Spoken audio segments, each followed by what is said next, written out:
Good evening to all of you साथियों। आइए हम लोग आज 98 टेस्ट जो है उसके प्रश्नों को देखेंगे और आज से आपका प्रश्न जो है वो आपका मिसलेनियस प्रश्न होगा और बिहार इलेक्ट्रिसिटी बोर्ड में विशेष रूप से जो हमारे 18 चैप्टर हैं वहीं से आपका मिला जुला हुआ प्रश्न आपके बीच होगा। हमारा पहला प्रश्न आज का है जिससे आप लोग परिचित हैं, अस्थिर चाल मोटर के साथ स्टार्टर। तो अस्थिर चाल मोटर हमारी कौन सी डीसी मोटर होती है? हम सब जानते हैं होती है। और इस डीसी शंट मोटर के अस्थिर चाल होने के कारण इसका प्रयोग कहां करते हैं? मशीन टूल्स में साथियों विशेष रूप से किया करते हैं। और हम लोगों के तरह हमारा जो सबसे बेहतर एप्लीकेशन के लिए बनाया गया है वह कौन सा स्टार्टर बनाया गया है? 3 पॉइंट स्टार्टर। और आप जानते हैं यह गति को भी क्या करता है? नियंत्रित रखता है। और इसे हम लोग किस नाम से जानते हैं? कांस्टेंट स्पीड मोटर के नाम से भी जानते हैं। तो स्पष्ट हो गया किसका इस्तेमाल हो रहा है? 3 पॉइंट का। तो याद रखिएगा, स्पेशली 2 पॉइंट स्टार्टर होगा तो डीसी सीरीज के लिए। किसके लिए? डीसी सीरीज मोटर के लिए। 3 पॉइंट होगा तो डीसी शंट के लिए। 4 पॉइंट होगा तो डीसी कंपाउंड के लिए बनाया गया है। समझ गए? लेकिन यह डीसी शंट में भी प्रयोग में लिया जा सकता है, ये आप ध्यान रखिएगा। तो हमारा appropriate answer option number B होगा, 3 पॉइंट स्टार्टर। 5 पॉइंट का प्रयोग हम लोग बिल्कुल भी नहीं करते हैं। जितना भी मेरा स्टार्टर है यह प्रारंभिक धारा से हमें क्या करता है? सुरक्षा प्रदान करता है। क्या करता है?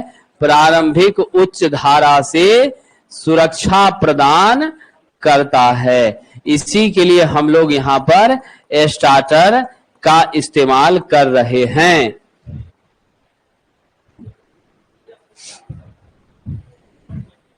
बिल्कुल चलता है, लेकिन वहां पर इस सब में से किसी का प्रयोग नहीं करते हैं।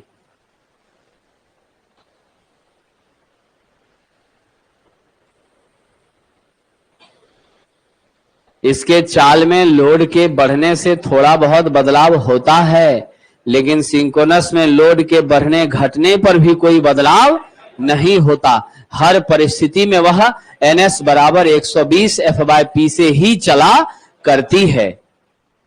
आगे बढ़े विद्यार्थी जी। आइए अगला प्रश्न।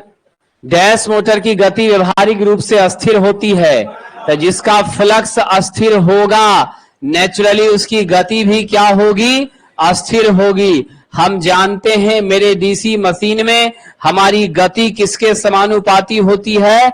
1/5 के। यूं समझे तो मेरे फ्लक्स के व्युत्क्रमानुपाती होती है। तो नॉर्मली हमारा आंसर क्या हो जाएगा? शंट मोटर हो जाएगा। हालांकि शंट मोटर की तरह का ही नेचर थोड़ा बहुत किसका मिलता है? क्यूमुलेटिव कंपाउंड का मिलता है। साथियों ये ध्यान दीजिएगा, जहां पर हम शंट मोटर का प्रयोग नहीं कर पाते या नहीं उपलब्ध रहता है उस जगह पर हम क्यूमुलेटिव कंपाउंड का यूज कर लिया करते हैं। लेकिन डायरेक्टली अगर क्वेश्चन पूछा जाए तो हम डीसी शंट का ही चयन करेंगे।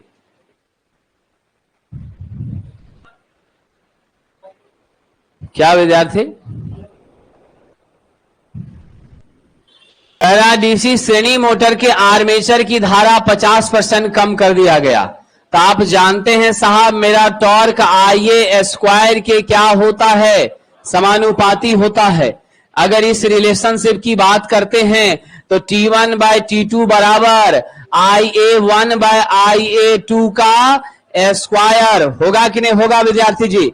अब ऐसी परिस्थिति में आपसे क्या कह रहा है कि मेरा जो है आर्मेचर की धारा 50% कम कर दी जाती है, मोटर का बल घूर्ण क्या होगा? 50% कम होना मतलब आधा हो जाना। मतलब क्या हो जाना?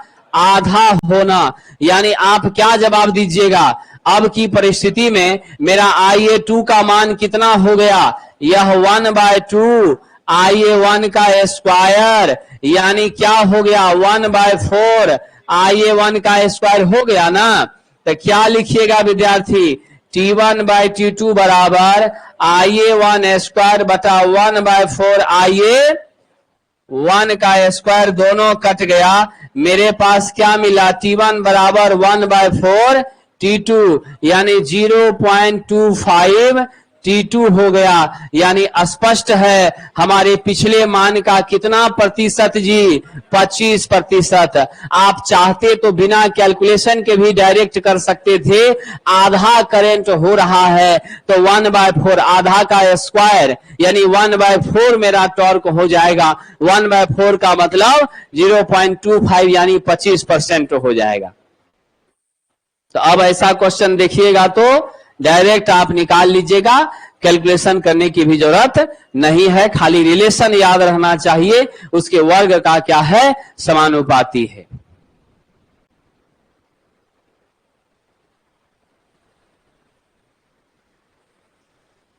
विद्यार्थी जी मिक्स क्वेश्चन ही है और आज से हमने कहा भी था कि मिक्स क्वेश्चन ही मिलेगा। इसके बाद का क्वेश्चन देखिए अलग है आपके पास। अब देखिए ट्रांसफार्मर आ गया था, पहले डीसी मोटर था, अब ट्रांसफार्मर आ गया था, मिक्स हो गया ना। फिर इसके बाद अगला हम देखिएगा तो कुछ और रहेगा। कह रहा है कि आदर्श ट्रांसफार्मर में प्राइमरी पर N1 का मान 2000 है, N2 का मान 200 है। कह रहा है प्राथमिक पथ की वोल्टता V1 100 है। आपके पास साहब 5 ओम का द्वितीयक के साथ है, यानी R2 मेरा कितना है? 5 ओम है। आपसे I2 की बात कह रहा है। विद्वानों आप सब जानते हैं I2 निकालने से पहले हमें V2 निकालना पड़ेगा। V2 निकालने के लिए हमारा रिलेशन होता है V2/V1 बराबर N2/N1, है ना। अब यहां से हम V2 का क्या फॉर्मूला लिख देंगे सरकार? N2 इंटू V1 बटा लिख दें N1। क्या हो जाएगा? N2 का मान कितना है?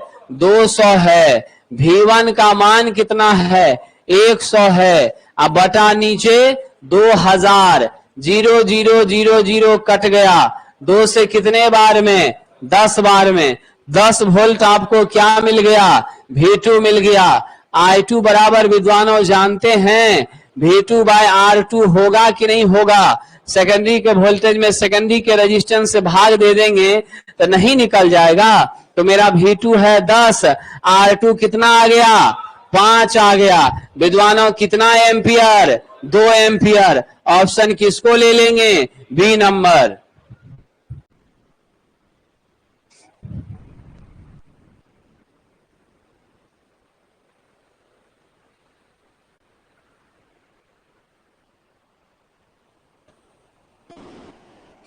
चलिए सरकार आगे बढ़ें। अगला प्रश्न विद्यार्थी ड्रीम 11 नहीं आ रहा है।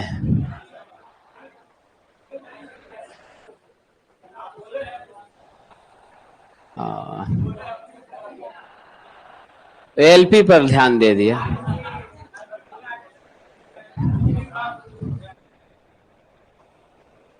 ना जरूरी भी है, सब विद्यार्थी इसी लाइन में आ जाएगा तो एलपी खाली रह जाएगा, है कि नहीं?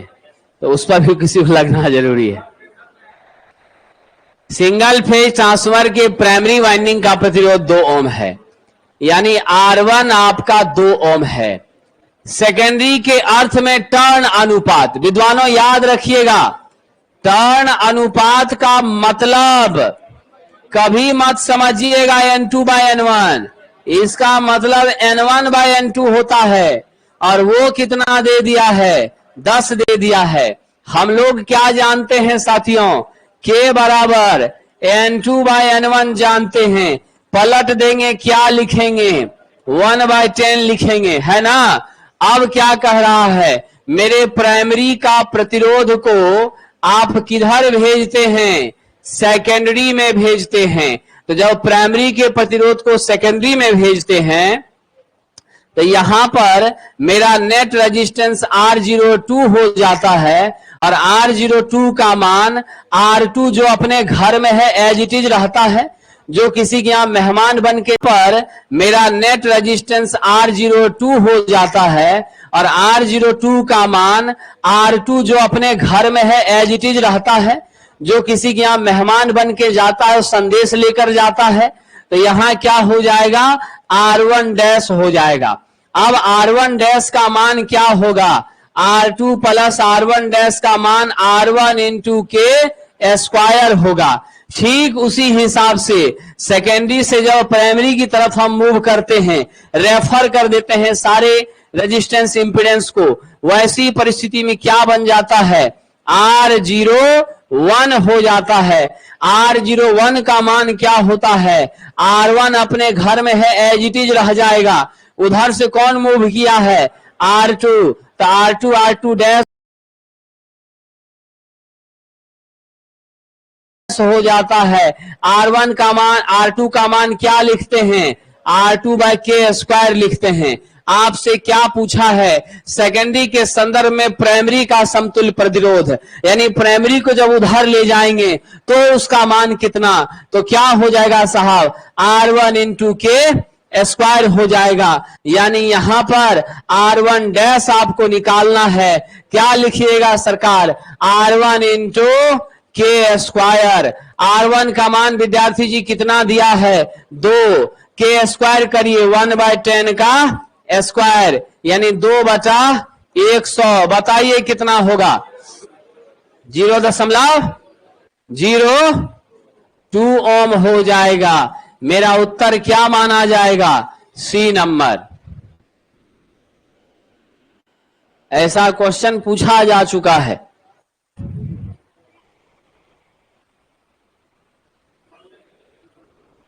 अच्छी बात है, आ गया है तो, लेकिन तरीका यही बनाने का है, ठीक है ना।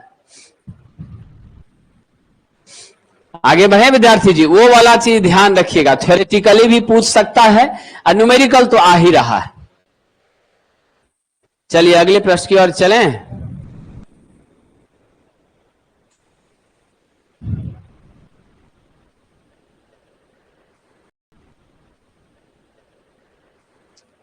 विद्यार्थी जी आप दिव्यांग हैं तो BSPSL में क्यों नहीं जॉब होगा, निश्चित रूप से होगा। बहुत सारे दिव्यांग छात्र जॉब कर रहे हैं। एक सिंक्रोनस जनरेटर से 5वां हार्मोनिक वोल्टेज हटाने के लिए कॉइल को कितने डिग्री का शॉर्ट पिच होना चाहिए, कितने डिग्री पर शॉर्ट पिच होना चाहिए। तो स्वाभाविक सी बात है, देखिए इस तरह का प्रश्न जब भी रहे सीधा हमको क्या करना है, फिफ्थ हार्मोनिक्स है साथियों, लंबा चौड़ा में नहीं जाएंगे। फिर क्या हुआ मेरा, यहां देख लीजिए अल्फा का मान क्या होगा, 180/n, कौन सा है, 5वां है। n का मान यहां क्या है, 5, तो 180/5 करिए बराबर 36 डिग्री हो गया। Option number C. कितने से शॉर्ट करना पड़ा, 36 डिग्री से हमको शॉर्ट करना पड़ा।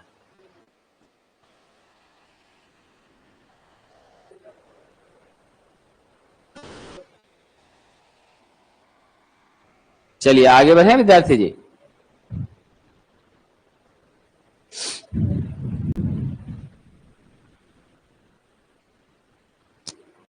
देखिए क्या है कि बहुत सारे सवालों का जवाब जो है वह टीचर के पास नहीं होता है।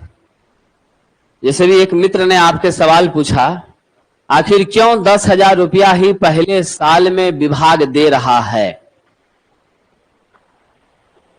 इसका जवाब तो विभाग देगा, उसके लिए सक्षम अधिकारी वही है, GM/HR हैं, बिजली मंत्री हैं, वही उसका उचित जवाब देंगे। हम तो एक साधारण सा प्राइवेट टीचर हैं कोचिंग के, आपके दया से मेरा पेट चल रहा है, तो हम कहां से इतना बड़ा प्रश्न का जवाब दे सकेंगे, जो फैक्ट बात है। तो हमने उनको कहा भी कि विभाग से ही आप पूछ लीजिए जाके बात, तो उन्होंने कहा भी कि हम तो पूछ ही लेंगे। तो बहुत खुशी की बात है, अब वो पूछ लेंगे, जानकारी मिल जाएगी तो वो संतुष्ट हो जाएंगे, है कि नहीं।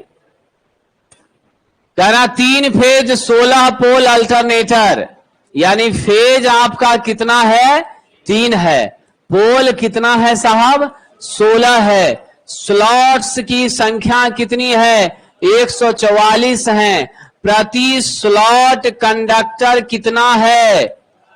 प्रति स्लॉट कंडक्टर 10 है। स्टार वाइंडिंग है साथियों। आपको फेज कंडक्टर की संख्या पूछ रहा है, तो सबसे पहले हम आते हैं कुल कंडक्टर की संख्या। कुल कंडक्टर की संख्या Z बराबर क्या होगा? एक स्लॉट में 10 और टोटल 144, तो क्या कर दीजिएगा 144 गुना 10 यानी 1440 आपका कंडक्टर आ गया। अब आपको क्या कह रहा है साथियों? मेरे पास फेज कितने हैं? 3। अब कह रहा है प्रति फेज कंडक्टर की संख्या। तो प्रति फेज कंडक्टर की संख्या Z बटा नंबर ऑफ फेज हो जाएगा। तो Z मेरा 1440 अब बटा 3 कर दीजिए, कितना? 480 आ रहा है, 480 हो जाएगा ऑप्शन नंबर डी।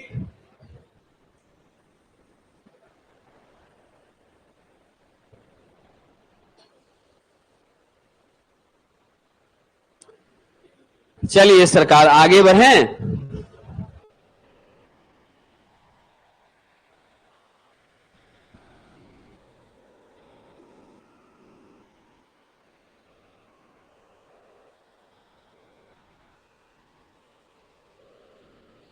आइए अगला प्रश्न। ट्रांसफर के ब्रीदर में डैश रंग का ताजा सिलिका, तो शुरू में कैसा कलर रहता है? ब्लू रहता है, और बाद में जब यह नमी को सोख लेता है तो व्हाइटिश पिंक हो जाता है। क्या हो जाता है? व्हाइटिश पिंक, यूं समझे तो गुलाबी हो जाता है। उसके बाद 160 डिग्री सेल्सियस से 200 डिग्री सेल्सियस तक वापस गर्म करते हैं तो दोबारा अपने नेचुरल कलर में आ जाता है। अगर यह पीला हो गया तब इसको फेंक देना चाहिए, तब यह दोबारा गर्म करके भी उपयोग करने लायक नहीं बचता है। साहब इसमें जो रहता है वह सिलिका जेल होता है। सिलिका जेल का रासायनिक सूत्र SiO2 होता है साथियों, और यह जिस भाग में लगा है उसे ब्रीदर कहते हैं। आपका जब टंकी खाली होता है, नमी जब, ध्यान रखिए, आपकी टंकी में जब हीट ज्यादा होती है तेल फैलता है, बाद में जब ठंडा होकर तेल सिकुड़ने लगता है तो यह किससे जुड़ा होता है? कंजर्वेटर से जुड़ा होता है। उस खाली स्थान को भरने के लिए एटमॉस्फेयर से क्या खींचता है? हवा खींचता है। और वो हवा जो अंदर जानी चाहिए कैसी होनी चाहिए? नमी रहित होनी चाहिए। तो नमी रहित हवा को अंदर लेने के लिए नमी को कौन एब्जॉर्व करता है? सिलिका जेल एब्जॉर्व करता है। ये ध्यान रखिएगा। तो मेरा राइट आंसर हो जाएगा ऑप्शन नंबर ब्लू कलर का यूज करते हैं। नमी अवशोषित करने के बाद रंग इसका बदल जाता है। आप देखिए साहब, n घूर्णन गति प्रति सेकंड है। हम लोग n लेते हैं RPM में। क्या लिखते हैं? 120 F/P लिखते हैं। स्मॉल n करेंगे तो प्रति सेकंड कह रहा है, तो कैपिटल N/60 करेंगे कि नहीं करेंगे? आप जरा देखिए विद्यार्थी जी, क्या परिस्थिति बन रही है। स्मॉल n बराबर कैपिटल N बटा 60 आपने कर दिया। इस कैपिटल N का मान क्या है? 120 F/P है कि नहीं है विद्यार्थी जी? अब बटा आपका क्या हो गया? 60 हो गया कि नहीं हो गया? अब इसको हम क्या लिख सकते हैं? आइए जरा, स्मॉल n गुना 60 बराबर 120 F बटा क्या कर दिए? P कर दिए। फिर आइए n इंटू P है ना, इंटू 60 बराबर 120 F हो गया। क्वेश्चन आपको क्या पूछ रहा है? ध्रुव की संख्या P के बीच में F का क्या संबंध है? तो हम यहां से F बराबर क्या लिखेंगे? n इंटू P इंटू 60 बटा 120, कट के क्या हो गया? 2, यानी F बराबर n इंटू P बटा 2 हो गया। क्या हो गया साथियों? F बराबर n इंटू P अब बटा आपका 2 हो गया। याद रखिएगा, ये कब की स्थिति में? जब RPS हो रहा है तब। क्या हो रहा है? घूर्णन प्रति सेकंड हो रहा है तब। तो मेरा उत्तर क्या होगा? NP बटा 2 हो जाएगा।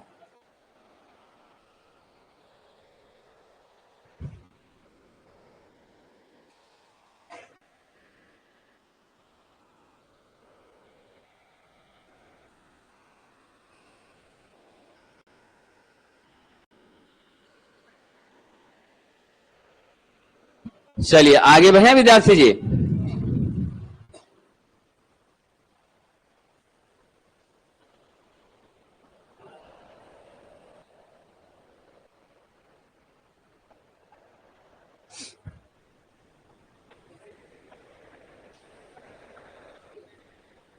स्मॉल एन मेरा रोटेशन प्रति सेकंड है, कैपिटल एन प्रति मिनट है। आप लोगों को रिलेशन मालूम है, 1 सेकंड बराबर क्या होता है?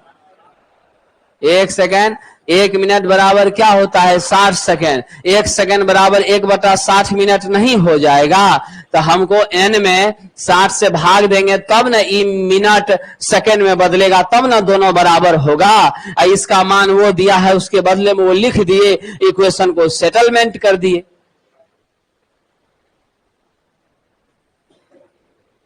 चलिए आगे बढ़े विद्यार्थी जी।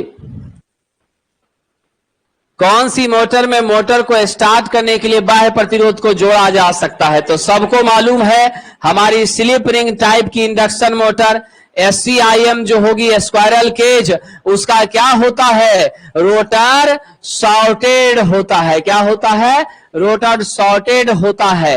एक्सटर्नल रजिस्टर उसमें जोड़ नहीं सकते हैं। क्या होता है साहब? नहीं जोड़ सकते। लेकिन यहां पर हम क्या करते हैं, ध्यान रखिएगा, स्लिप रिंग 3 लेना पड़ता है।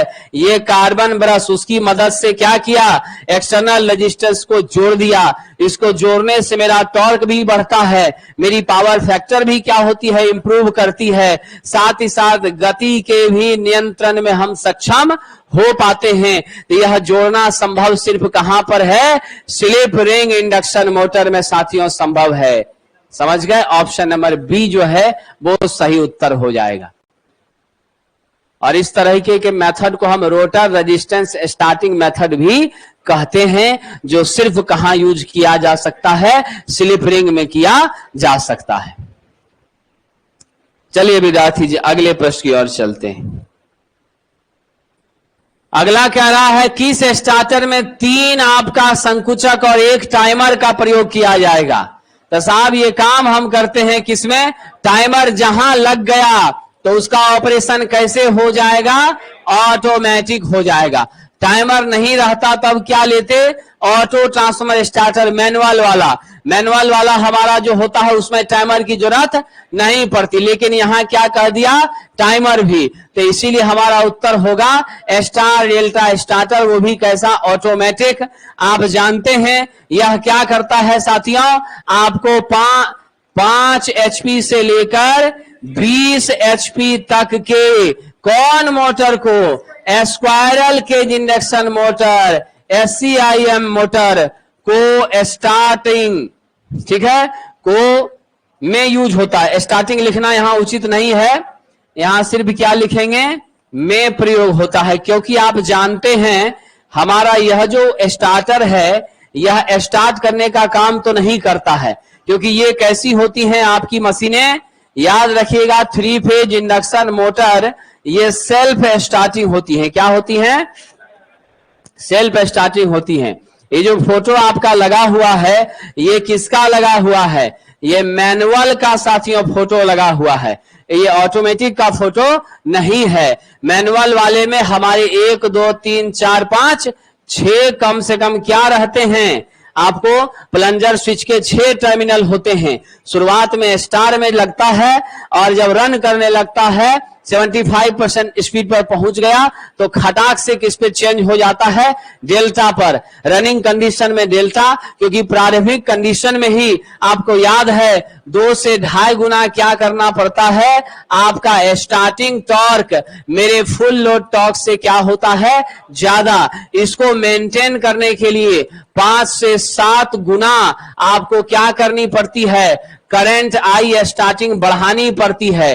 यह जब इतना ज्यादा बढ़ा देंगे तो मेरे वाइंडिंग क्या होगी? हीट लॉस 49 टाइम बढ़ जाएगा। मेरा हीट के कारण कॉइल मेरी जल जाएगी साथियों। तो हम जिस काम से मशीन का यूज कर रहे थे, मशीन ही समाप्त हो जाएगा। इससे बचने के लिए शुरुआत में जब स्टार लगाते हैं तो मेरी करंट 1/3 टाइम्स क्या होती है?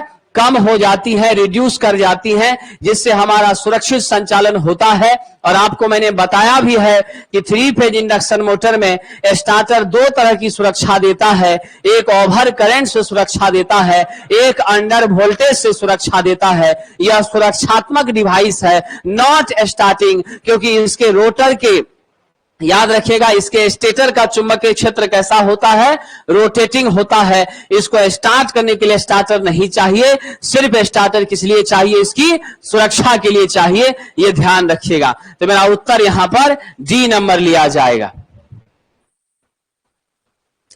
अगला प्रश्न है 0.6 आपका cos फाई पावर फैक्टर दे दिया, सप्लाई वोल्टेज कितना दे दिया, 100 वोल्ट, कितना दिया सप्लाई वोल्टेज, 100 वोल्ट दे दिया। मेरा पावर कितना है, 10 किलोवाट, कितना है पावर, 10 किलोवाट है। अब आपसे कह रहा है केवीए रेटिंग बताइए, केवीए रेटिंग बताइए और लाइन करंट बराबर बताइए कितना होगा। विद्यार्थी एक छोटा रिलेशन आप जानते हैं, मेरा पावर फैक्टर cos फाई बराबर क्या होता है, किलोवाट बाय केवीए होता है। अब हम अगर क्या करना चाहते हैं, यहां से लिखिएगा केवीए इंटू cos फाई बराबर किलोवाट। अब यहां से हमको केवीए चाहिए, तो केवीए बराबर क्या करिएगा, किलोवाट बटा cos फाई कर दीजिएगा। तो अगर आपके पास पावर फैक्टर मालूम है या किलोवाट मालूम है, तो आप किलोवाट मालूम है तो आप बड़े आराम से क्या करेंगे, केवीए को यहां से कैलकुलेट कर लेंगे, है कि नहीं है। तो मेरे पास KW भी है और cos फाई भी है, ये तो हमको यहां से निकल जाएगा। अब आइए जरा करंट हमको निकालना है, तो P बराबर क्या होता है, VI cos फाई होता है। यहां से I बराबर क्या लिखिएगा, P बटा V cos फाई, नहीं निकल जाएगा करंट। P आपका कितना है, 10 गुना 10 के पावर 3 कर देते हैं। वोल्टेज कितना है, 100, और cos फाई आपका कितना है, 0.6। इसको हल करते हैं तो कितना मान आता है, 166.66 आपका एम्पियर आता है। यहां से तो यह हमको मिल गया। अब चलिए, अब आपको क्या निकालना है, केवीए निकालना है। तो केवीए के बारे में तो आप क्लियर ही हो चुका है, फॉर्मूला आंखों के सामने है। ऊपर में आपका 10 किलोवाट है, 10 गुना 10 के पावर 3 कर दिए, और नीचे मेरा क्या हो गया, cos फाई 0.6। अगर हमको केवीए में ही रखना है तो हम इस 10 पावर 3 को नहीं करेंगे, है ना, डायरेक्ट 10 में कर देंगे। अगर हमको केवीए में नहीं रखना है, वोल्ट एम्पियर में ले जाना है, तब बदलेंगे। इसका मान कितना हो जाता है बताइए, 16.66 केवीए हो जाता है। यानी अब आपका उत्तर क्या हो जाएगा, 16.66 और 166.66। ऑप्शन नंबर क्या हो गया, बी हो गया। रिलेशन अगर हमको मालूम है तो बहुत आसानी से हम हल कर सकते हैं।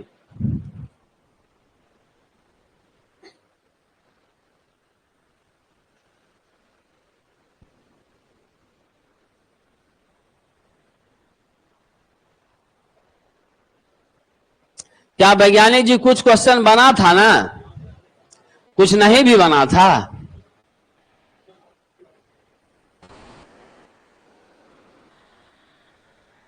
क्या जी बच्ची लोग, तुम लोग का क्वेश्चन सब बना, कुछ नहीं भी बना था, है ना।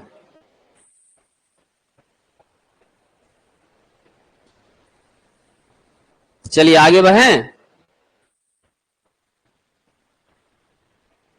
अगला प्रश्न है,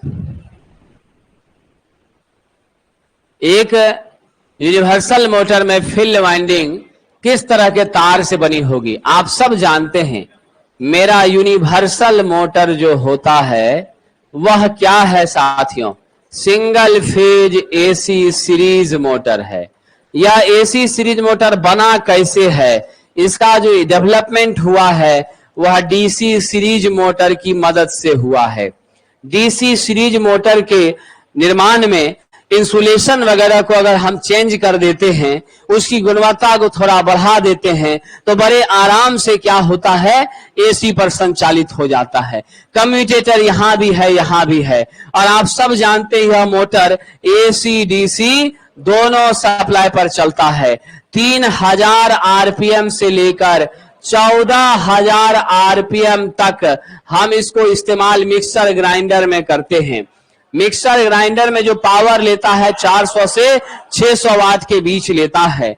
यानी पूरी व्यवस्था जब समझ में आ गई तो यानी यहां पर जो सीरीज वाइंडिंग होगा, हम लोग हमेशा प्रयास करते हैं मेरा सीरीज वाइंडिंग क्या होना चाहिए, लो रजिस्टिव होना चाहिए। लो रजिस्टिव के लिए क्या लेना पड़ेगा, थिक वायर लेना पड़ेगा। किसका साहब, कॉपर का।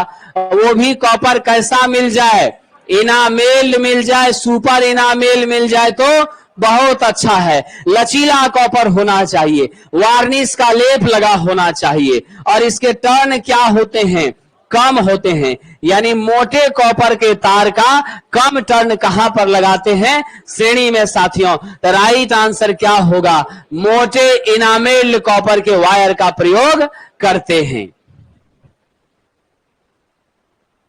और शंट में क्या करते हैं, पतले और ज्यादा टर्न का प्रयोग करते हैं। आइए विद्यार्थी आगे बढ़ें। विद्यार्थी जी, आपके कंप्यूटर का टेस्ट इस सप्ताह बाधित रहेगा। सोमवार स्प्लिट फेज मोटर में स्टार्टिंग वाइंडिंग में डैश होता है। तो साथियों, स्प्लिट फेज का आपने नाम तो सुना ही है। यह मेरी कौन सी मशीन है साहब, सिंगल फेज की इंडक्शन मोटर है। और यहां पर मेरा क्या होता है, मेन वाइंडिंग। जीवन भर याद रखिएगा, ये आपकी स्टार्टिंग वाइंडिंग है। क्या है साथियों, स्टार्टिंग वाइंडिंग। इसी को हम लोग ऑक्सिलरी वाइंडिंग भी कहते हैं। ये आपकी क्या है, मेन वाइंडिंग है साथियों। इसमें हम 2/3 टर्न लपेटते हैं। यहां क्या करते हैं, 1/3 टर्न लपेटते हैं। इसमें आपका रजिस्टर कम होता है, इंडक्टेंस ज्यादा होता है। इसमें आपका क्या होता है, रजिस्टर ज्यादा, इंडक्टेंस कम होता है। फ्लक्स हमको यहां ज्यादा मिलती है। इस दोनों के बीच का फेज अंतर 90 डिग्री का होता है। दो भागों में वाइंडिंग को बांटने के कारण स्प्लिट फेज कहा है। स्प्लिट मतलब विभक्त करना, बांटना। तो हमने एक सिंगल वाइंडिंग को क्या किया, 2 वाइंडिंग में बदल दिया, इसीलिए इसका नाम है स्प्लिट फेज। तो अब आपको पूछ रहा है स्टार्टिंग वाइंडिंग में, तो जवाब मिल गया, उच्च रजिस्टर और निम्न इंडक्टर। तो कौन सा जवाब दीजिएगा, उच्च रजिस्टर और निम्न inductor. Option number D is the right answer. चलिए विद्यार्थी जी आगे बढ़ें। बड़ा इंटरेस्टिंग क्वेश्चन आपके बीच आ रहा है। रिपल्सन मोटर साथियों, यह जो आपका रिपल्सन मोटर है, यह भी आपकी क्या है, सिंगल फेज एसी सप्लाई पर चलने वाली मोटर है साथियों। याद रखिएगा, इस मोटर में हमने क्या किया है, मेरा जो ब्रश है देखिए यहां से ऐसे जोड़ा है। आपको याद है ट्रांसमिशन में 2 सेक्शन को जोड़ना होता था, यहां से यहां और यहां से यहां। क्या करते थे, जम्फर लगाते थे, है ना। क्या लगाते थे, जम्फर तार का प्रयोग। यहां भी क्या किया है, यहां से वहां दोनों को जोड़ने में जम्फर तार का प्रयोग किया है, कब जोड़ा है। इसलिए क्या जवाब दीजिएगा, एक दूसरे से कैसे जुड़ा होता है, जम्फर तार की तरह माध्यम से जुड़ा होता है। रिपल्सन नाम से इसका संस्कार पता चलता है। चुंबकीय अट्रैक्शन नहीं, चुंबकीय रिपल्सन से शक्ति प्राप्त कर के तब टॉर्क विकसित होती है और यह चलता है। आप जानते हैं सेम पोल में रिपल्सन, अपोजिट पोल में अट्रैक्शन होता है। यानी इसके स्टेटर रोटर के पोल सेम सेटलमेंट करते हैं, एक दूसरे को क्या करता है, रिपेल। और उसी रिपल्सन से रोटर का क्या होता है, रोटेशन होता है। विद्यार्थी जी ध्यान रखिएगा, राइट आंसर क्या होगा, ऑप्शन नंबर सी। अगला प्रश्न, रिपल्सन मोटर की घूर्णन दिशा कैसे बदल सकते हैं विद्यार्थी। बहुत अच्छा कंसेप्ट है, जस्ट आपने अभी देखा है। हम लोगों को याद रखना है, इसके ब्रश को क्या करते हैं, इसके ब्रश को एमएनए से 20 डिग्री पर क्या करते हैं, 20 डिग्री पर साहब झुका कर रखते हैं। क्या करते हैं, झुका कर रखते हैं। याद रखिएगा, क्या करते हैं, 20 डिग्री पर झुका के रखते हैं। ये हमेशा का इसका नियम रहता है। कितने पे झुका के रखना है, 20 डिग्री से झुका के रखना है। अगर उससे ज्यादा आगे पीछे करते हैं तो हमारे डायरेक्शन में भी क्या होता है, बदलाव हो जाता है। मेरा राइट आंसर क्या हो जाएगा, ब्रश की स्थिति में परिवर्तन करके हम इसके रोटेशन की दिशा को क्या कर सकते हैं, बदल सकते हैं। याद रखिएगा, 20 डिग्री से ज्यादा कर दीजिएगा तो हमारा क्या होगा, स्पीड पर भी इसका असर पड़ता है, स्पीड पर असर पड़ता है। विद्यार्थी जी ध्यान रखिएगा। तो हर एक तरह के मोटर की क्या होती है, अपनी अपनी एक विशेषता होती है और उसी विशेष कामों के लिए हम इसका अलग अलग जगहों पर क्या करते हैं, प्रयोग करते हैं। लेकिन अगर यही बात डीसी मोटर के बारे में हो तो वहां पर एमएनए के ऊपर ही मेरा ब्रश रहता है, एमएनए के साथ ही ब्रश का पोजीशन चेंज होता है, लेकिन यहां एमएनए से 20 डिग्री के डिफरेंस पर ही रहता है। कह रहा है उच्च गुणवत्ता वाले टेप रिकॉर्डर और रिकॉर्ड प्लेयर के लिए हिस्टैरिसीस मोटर का प्रयोग करने का कारण क्या है। हमारे हिस्टैरिसीस मोटर यह क्या है साहब, सिंगल फेज सिंक्रोनस मोटर है। कैसा मोटर है, और ये सिंगल फेज सिंक्रोनस मोटर है तो कैसा है, सेल्फ स्टार्टिंग है। साथियों याद रखिएगा, सिंगल फेज सिंक्रोनस मोटर है लेकिन यह सेल्फ स्टार्टिंग है। यह भी किस स्पीड पर घूमता है, ns बराबर 120 f/p पर साथियों घूमता है। इसके रोटर में कोई दांत नहीं, कोई स्लॉट नहीं, कोई वाइंडिंग नहीं, कुछ भी लगा नहीं होता है। इसका रोटर बिल्कुल स्मूथ होता है। जब यह रन करता है तो कोई साउंड हमें प्राप्त नहीं होती है, नॉइजलेस ऑपरेशन होता है। इसी कारण से साथियों हम इसका इस्तेमाल किस काम में करते हैं, याद रखिएगा साहब, किस काम में करते हैं, रिकॉर्ड प्लेयर में करते हैं। तो सबसे सुटेबल उत्तर मेरा क्या होगा, स्पीड स्थिर रहती है, बात सही है। अत्यधिक स्थिर बलागुण देता है, यह भी बात सही है। प्रचालन में कंपन नहीं होता, यह भी बात सही है। लेकिन सबसे मेन वजह क्या है, बीच में खट खुट नहीं होना। तो कौन नहीं होना, आप केंद्रीय स्विच सेंट्रीफ्यूगल स्विच लगाने की जरूरत नहीं पड़ती है। इसलिए कोई भी बीच में न स्पीड में वेरिएशन होता है, न ही किसी तरह का प्लंजर अप डाउन करता है। बिना किसी साउंड के इंटरफेरेंस के आराम से संचालित होता है। इसीलिए सी को हम लेके चलेंगे। चलिए साहब, 3 फेज 16 पोल अल्टरनेटर 144 स्लॉट और प्रति स्लॉट कितना है, 10 चालक है, स्टार कनेक्टेड है। फ्लक्स मेरा दिया है प्रति पोल 30.03 मिली वेबर और गति कह रहा 375 है। आपसे कह रहा है साथियों प्रति फेज ईएमएफ का मान निकालने के लिए, नहीं विद्यार्थी जी। तो आप जरा सबसे पहले देखिए तो आपको फ्रीक्वेंसी दिया है क्या, इसमें अगला पेज में चलते हैं, 18 नंबर। आइए जरा देख लेते हैं। हमारे पास क्या मालूम है आपको, ns बराबर 120 f/p होता है कि नहीं होता है। यहां से फ्रीक्वेंसी निकालिए, ns इंटू p बटा 120 होगा कि नहीं होगा। ns आपका कितना दे दिया है, 375। उसके बाद पोल आपका 16 है बटा 120, बताइए कितना होगा। हल कीजिएगा तो 50 हर्ट्ज आ जाता है। कितना आ जाता है साहब, 50 हर्ट्ज।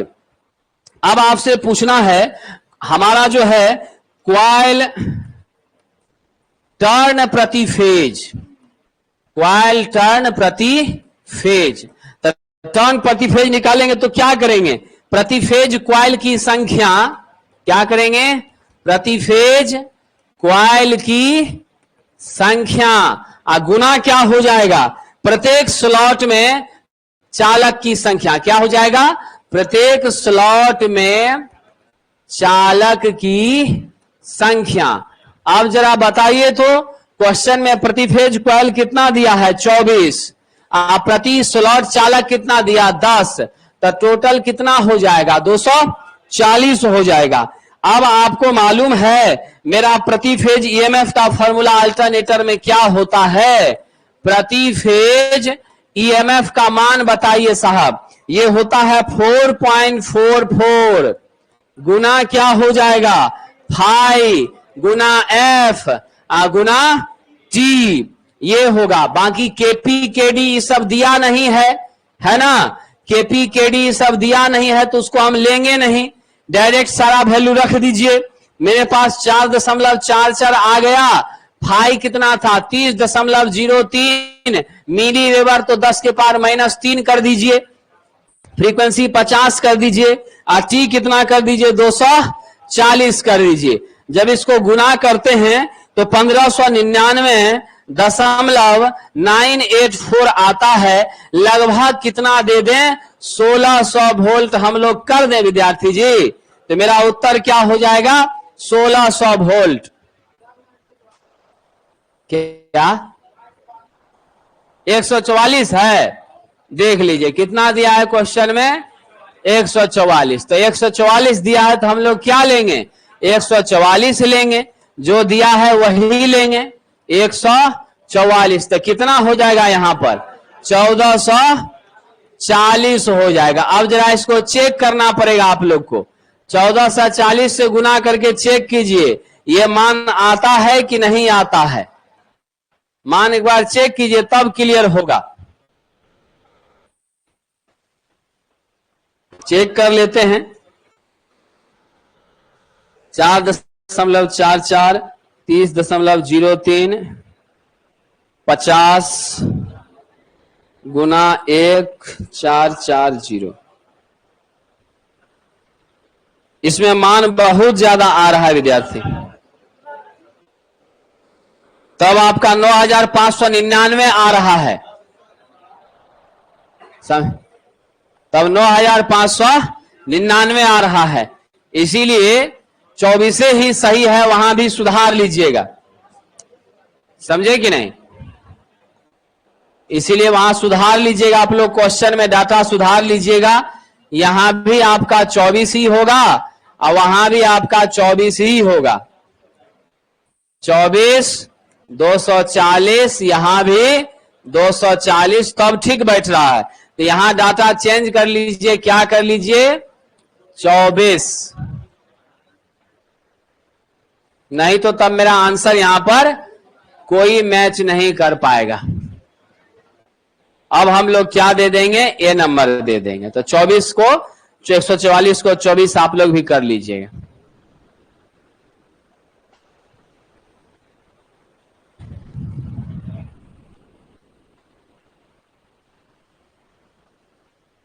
चलिए सरकार अगले प्रश्न की ओर चलें।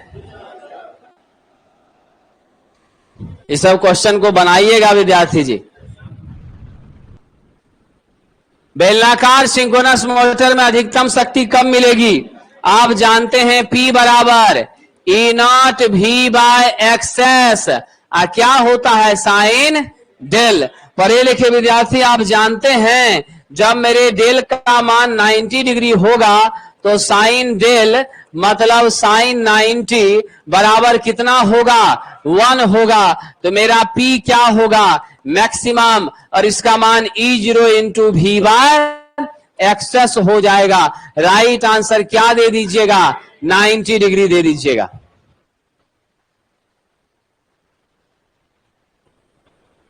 चलिए विद्यार्थी अगले प्रश्न की ओर चलें। ये सब क्वेश्चन घोर के पी लीजिएगा, एग्जाम में ये सब क्वेश्चन निश्चित रूप से टकराएगा, समझे कि नहीं। आम के साथ चूड़ा में मिला के खा लेना, नाश्ता कर लेना। चलिए विद्यार्थी अगला बड़ा मजेदार प्रश्न है, कम विभव पर शक्ति उत्पादन के लिए किस प्रणाली का, यानी लोड सेंटर जहां नजदीक हो और सब स्टेशन से बगल के मोहल्ला में सप्लाई देना हो, वहीं पर एक सिरा प्रणाली का प्रयोग करते हैं, यानी आपका रेडियल सिस्टम का प्रयोग करते हैं। सब स्टेशन हमारा है, यहां फीडर लाइन गई है और एक ही फीडर में यहां क्या लगा दिया 11/400 230 का स्टेप डाउन ट्रांसफार्मर। इधर लोड ज्यादा दूरी बढ़ेगा मेरे कंज्यूमर पे वोल्टेज का मान क्या होगा घटता चला जाएगा। सबसे दूर के कंज्यूमर को वोल्टेज डीम मिलेगी साथियों। तो इस तरह की व्यवस्था में कौन होता है आपका त्रिज्य का प्रयोग किया जाता है। सबसे बढ़िया कौन व्यवस्था है इंटरकनेक्टेड है, कभी सप्लाई बाधित नहीं होती है। कंप्यूटर सोमवार से होगा। सर का तबीयत ठीक नहीं है इस बात साथियों। ये 9